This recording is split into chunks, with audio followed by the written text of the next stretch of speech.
impor beras yang bakal terjadi di Sumatera Selatan, saya sangat mengapresiasi sekali sebagai salah satu unsur pimpinan di Partai Demokrat, ya.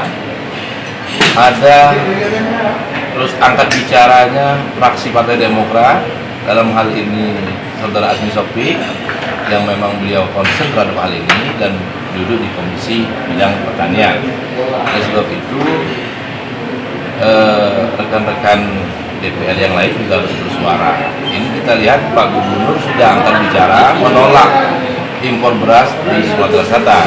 Karena kenapa? Sumatera Selatan ini untuk cadangan atau kuota beras sangat cukup besar sekali. Tidak perlu impor. Ketika impor beras, yang terjadi akan mengakibatkan petani-petani petani-petani yang ada di Sumatera Selatan ini anjlok harga gabah tersebut. Oleh sebab itu, sekali lagi kami dari Partai Demokrat sesuai dengan tagline kami, Demokrat berkoalisi dengan rakyat, tentu akan terus mendorong hal ini agar jangan sampai terjadi impor beras di Sumatera Selatan. Saya bicara skup wilayah Sumatera Selatan. Ini saja. Kebijakan impor beras seharusnya pemerintah itu kembali lagi kepada kita bangsa ini sebagai bangsa agraris. Jadi kalau bangsa agraris itu seyogianya para petani itu hidup makmur. Jadi ada apa dengan kebijakan negara ini?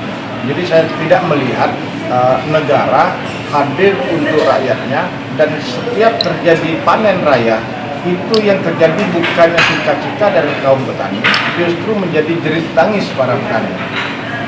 Saya mengamati persoalan beras ini, ada pihak-pihak dan mafia-mafia di luar pemerintahan yang bermain di belakang layar dan menggunakan kebijakan-kebijakan pemerintahan, dan bukan tidak mungkin mereka bermain dengan pihak pemerintah.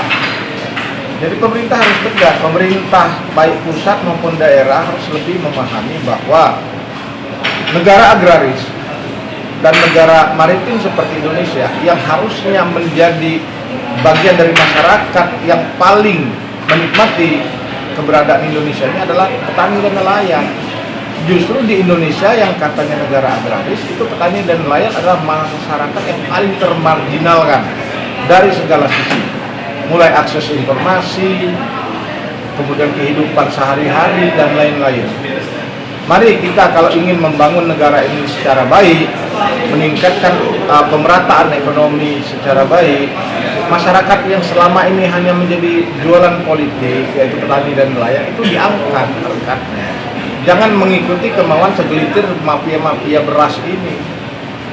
Itu kalau kita ingin negara ini baik. Jadi ambil pada zaman Orde Baru tentang sentralisasi pengaturan sembako oleh Bulog, itu harusnya dikembalikan lagi. Kan Bulog ini itu dipangkas habis pasca reformasi dengan diangkat beberapa kasus, tetapi itu tidak terlalu signifikan kalau kita mau berbicara tentang nasib petani se-Indonesia. Hari ini pasca dipangkasnya habis Bulog oleh pemerintah itu sendiri, justru petani makin sengsara hari ini. Jangan lupa subscribe, share, komen, dan like ya.